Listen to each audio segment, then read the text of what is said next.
Dahil pinakilala ko na po sa inyo ang mga ingredients at tools na gagamitin po natin sa pagsukat, ngayon naman po, ipapakita ko po sa inyo ang mga step kung paano po ito gawin.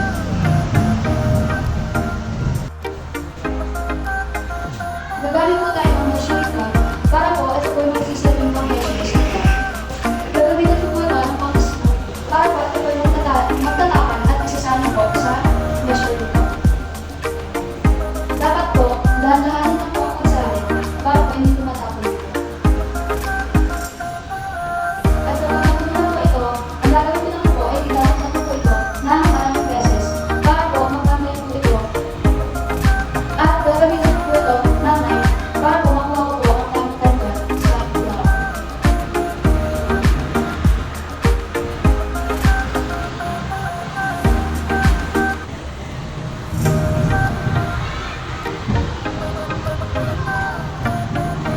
So, ito na po. Napuno na po natin ang flour at itatapon po ito.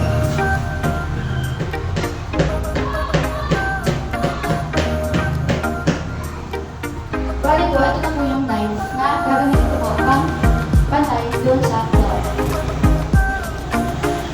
Dahan-dahanin lang po ito para po makuha po yung tamang tansya ng flour po.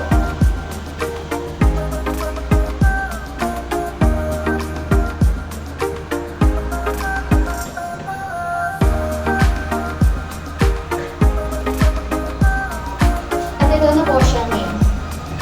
Nakuha na po natin ang tamang pagsukat sa flour. Ang second naman po ay ang white sugar.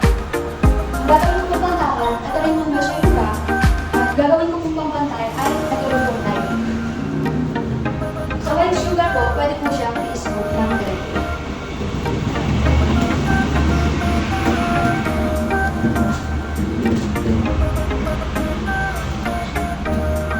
Pero po, kailangan po, dahan-dahan lang po ito para po hindi ko matapon yung white sugar.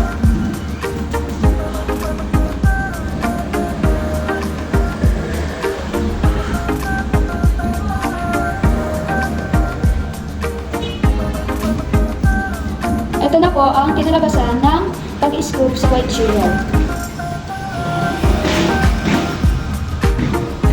Gamit ang knife, gagawin ko po ito para sa pagpatay ng tamang pag-measure ito.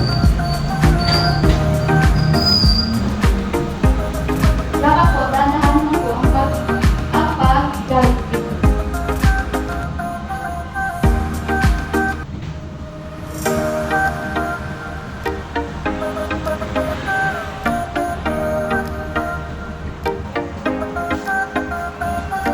At ito na po yung resulta.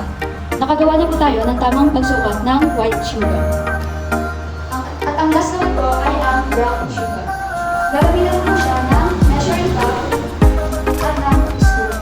Pwede rin po siya gamitin ng scoop. Depende po sa scoop. Dahan-dahanin po ito para po makuha yung tamang pag-measure.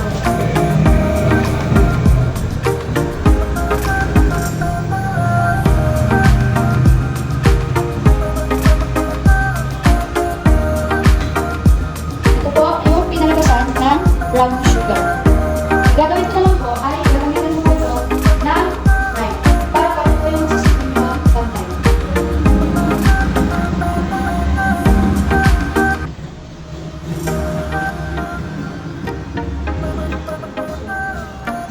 Ayan po ang kinalabasan. Nakagawa na po tayo kung paano mag-measure ng tama sa brown sugar.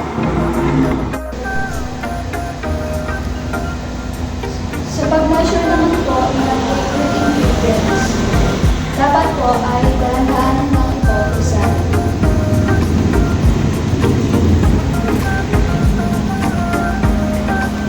At isa rin po sa tinitignan ay dapat po nakatuto ka lang po dito para po pantay po yung pagkakalagay niya at hindi sumobra.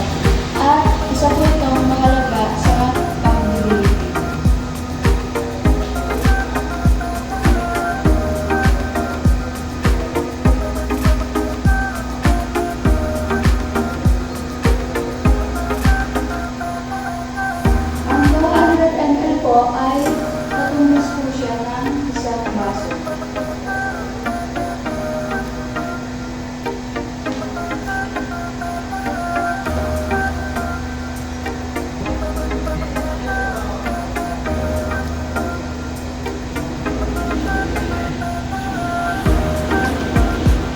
200 ml. Ito na po ang naging resulta. Thank you for watching po.